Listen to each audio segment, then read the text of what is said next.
Hello, scholars, and welcome to week 7 of Applying Philosophy to Modern Global Issues. I'm looking forward to checking out your projects tonight and seeing what you have to say about each other's presentations and the collaborative process of creating them. They all look pretty interesting to me.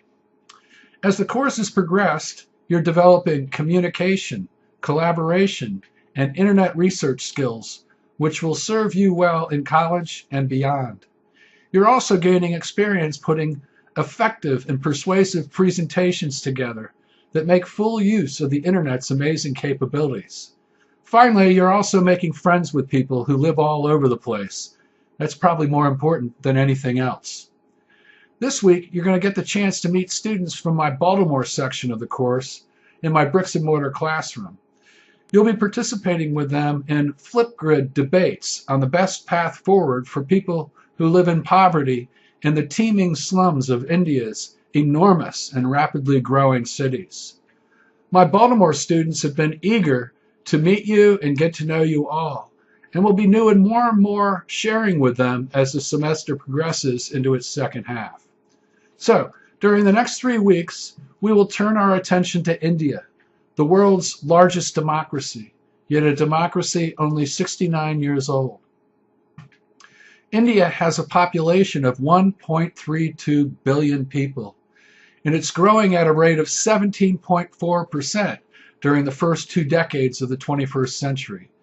The country's on course to surpass China as the most populous country in the world at some point in the next 10 years, perhaps sooner. 78% of the country are Hindus. Only 14% are Muslims. Yet that makes India the home of the 3rd largest Muslim population in the world. India's economy has been growing rapidly since 1991, when the government turned away from socialism and embraced liberal, pro-growth economic policies. The country's per capita GDP now stands at $1,861 per person, which only stands about 142nd in the world.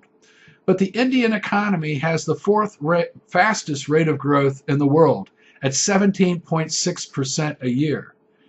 India now possesses a middle class of over 260 million people, and that number will surely double over the next decade. Business entrepreneurs from around the world are now competing for a share of that massive market.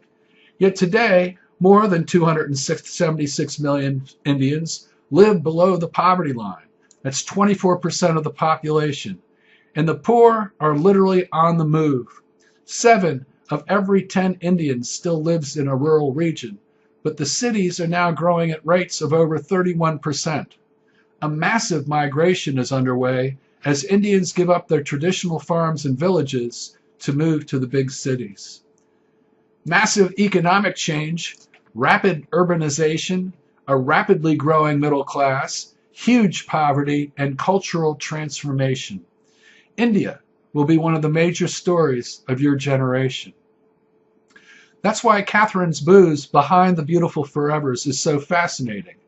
If you've not bought a copy of the book, please do. We'll be rereading it next week. The story's action is set in Anawadi, a teeming Mumbai slum. Life there is hard, yet everyone in the slum has come from elsewhere to try to make a new life in the big city. Katherine Boo won the National Book Award in 2012 for Behind the Beautiful Forevers, her narrative account of the lives of several young people struggling to rise from the bottom of the economic ladder. She lived and worked with the people of Anawadi for 4 years, from 2007 to 2011. Her book is remarkable because it allows the under-citizens themselves to unfold their own lives. We may get a glimpse of the future of India in these stories. Now, we'll analyze the lives of the slum dwellers of Anawadi from the perspectives of the 2 greatest philosophical antagonists of the late 20th century, John Rawls and Robert Nozick. John Rawls is the author of A Theory of Justice, the most influential treatise on political philosophy written since World War II.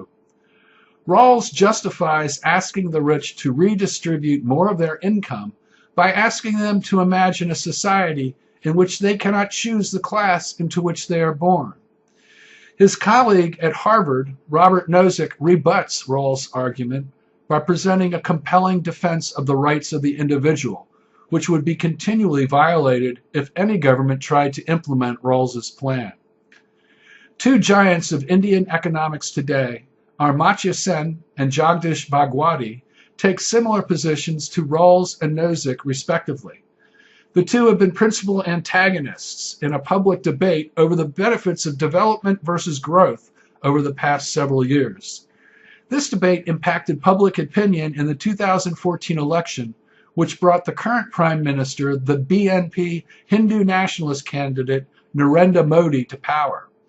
Sen argues for the ways that government commitment to improving the health and education of the poor will lead to greater productivity for the economy as a whole.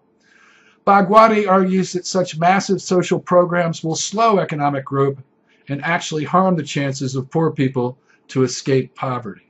So, in this unit, you'll use the contrasting perspective of philosophers Rawls and Nozick with those of the economists Sen and Bhagwati to analyze the situation of the underclass in India.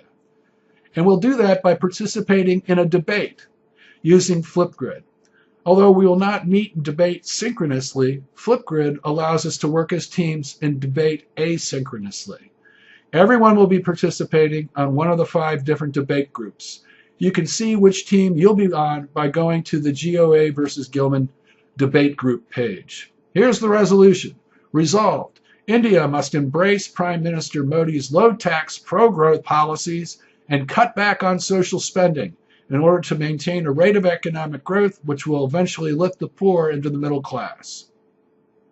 By Saturday night, you need to post a 2-minute opening statement to the Flipboard page, and then after hearing opposing arguments, you'll post a 1 to 2 minute rebuttal to the Flipboard page by Sunday evening. I can't wait to see what you all come up with, and I'll see you all online.